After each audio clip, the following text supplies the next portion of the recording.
Hi everyone, Floyd Meyer here. I am a physician assistant. I have a master's in public health, a degree in molecular biology, and I'm currently working in physical medicine and rehabilitation. Today we are going to be continuing our series on resilience, which is the ability to remain well, recover, or even thrive in the face of adversity.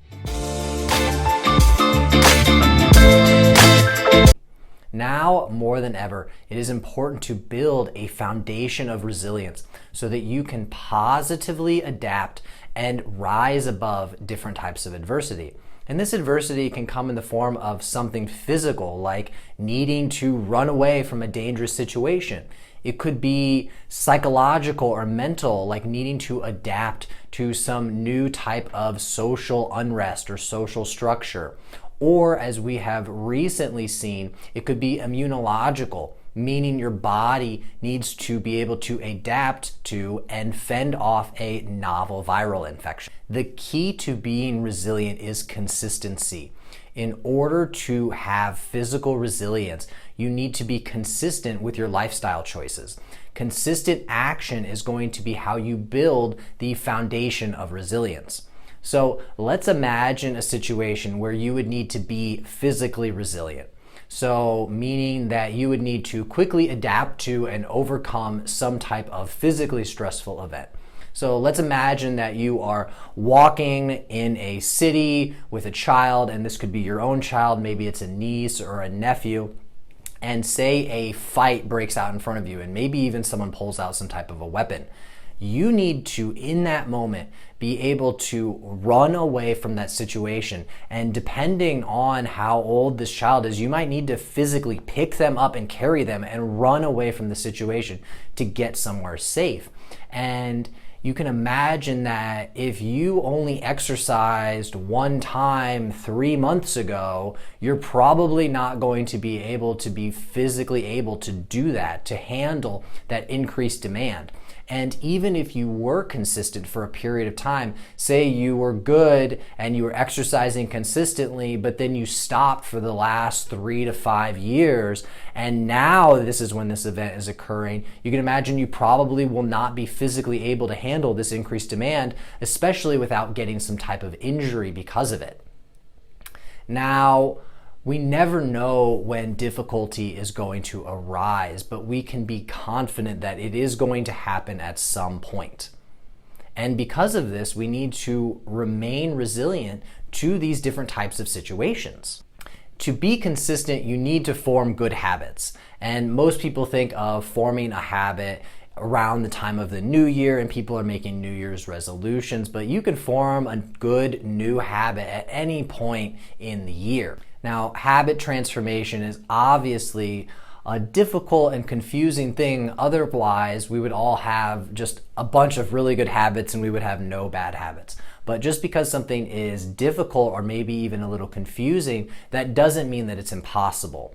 So you can break habits down into 3 main parts, and these are the cue, the habit or action, and then the reward.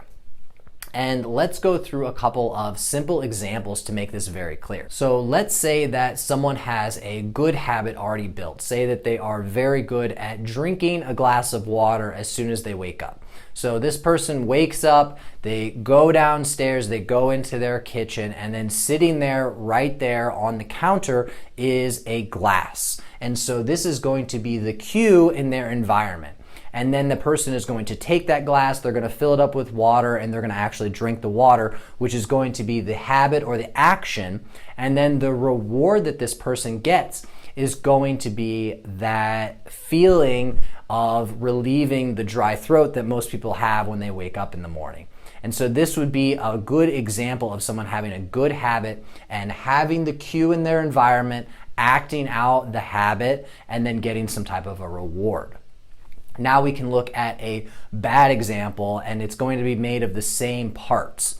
So in this second example, let's imagine someone is sitting down and they're watching TV at the end of the day. And on the TV, a commercial pops up for pizza. And this person, then that is going to be the cue in their environment. They're going to get up, they're going to go to their refrigerator, and they open up the fridge and they have some leftover pizza that is sitting there from the last weekend. And so they're going to eat the pizza, and that is going to be them acting out the habit or the action. And the reward they get is the satiating feeling that you get when something has that high carb, high fat, artificial flavoring that you get. That is going to be a very strong reward for this person's nervous system. And so you can see that in neither of these examples was willpower involved. This is not people think that bad habits are a result of a lack of willpower or a decreased ability to control themselves, and that's not really how this works. Most of the time your body is acting out different types of subconscious programs, and our body is running in this subconscious program, and we're not actively thinking about what we're doing. So when you're looking at a new habit, you want to try and think of things through this lens of cue, habit, and reward, and it's going to be better. It's going to allow you to see why you do the things that you do. And really, you want to take some time and figure out why you do these things. What are the cues in your environment? And what are the rewards that you're getting for these things, especially for the bad habits that you may have formed? Now, another tip is, and this is something that I frequently talk about with my patients, is that if you're trying to build a new good habit, the best thing to do is to link it to an existing habit that you already have. So say for instance, someone already does a very good job of walking each day. Every day they go out for a walk around the block, but they're trying to drink some more water.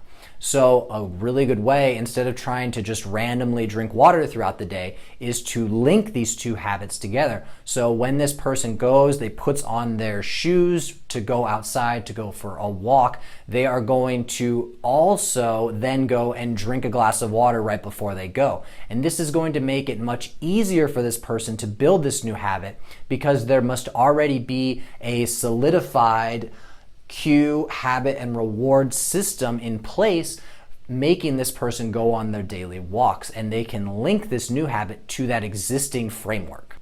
Now, one more really important point is that when you are trying to build a new habit, a new consistent habit that is going to help build your resilience, you want to make it super simple. And I mean really simple. So simple that you almost have to do it.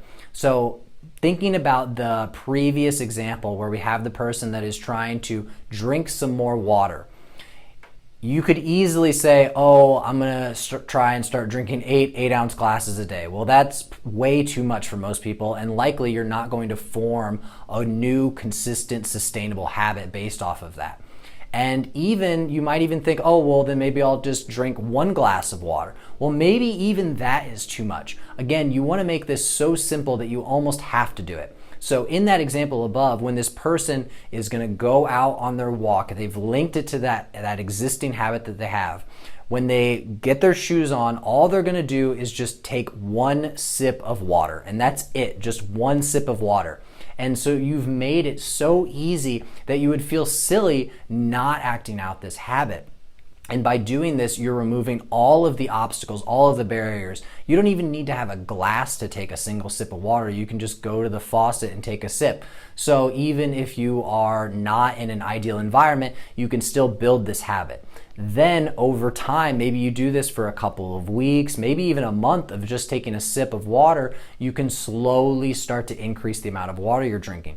And when you're doing these things, you can always go above and beyond, but you're gonna make sure that you are at least doing that bare minimum. You're at least taking that 1 sip of water. Or if you were trying to go for a walk and you were trying to build that into your habit, you can make it so simple that you're just gonna walk to the end of your driveway and back. So you don't even have to go out and around the block. You don't have to go walk for 3 miles. You just need to go to the end of your driveway and back, and that's going to be your walk. And so you're making it so simple, you almost have to do it. Now, I want to credit James Clear for many of these ideas. A lot of these ideas come from his book, which was called Atomic Habits. So if you want to learn a lot more about habit transformation, I would recommend starting there. Now remember, consistency is the foundation to resilience. And we will be building on this topic of increasing your resilience in the coming weeks and months. But make sure that for each of these topics, you are trying to build new sustainable habits based off of these different ideas. So if this resonated with you, please make sure to share with your friends and with your family. Make sure that you like and you subscribe for more of this content. Again, the time for action is now. Again, this is Floyd Meyer. Have a great day.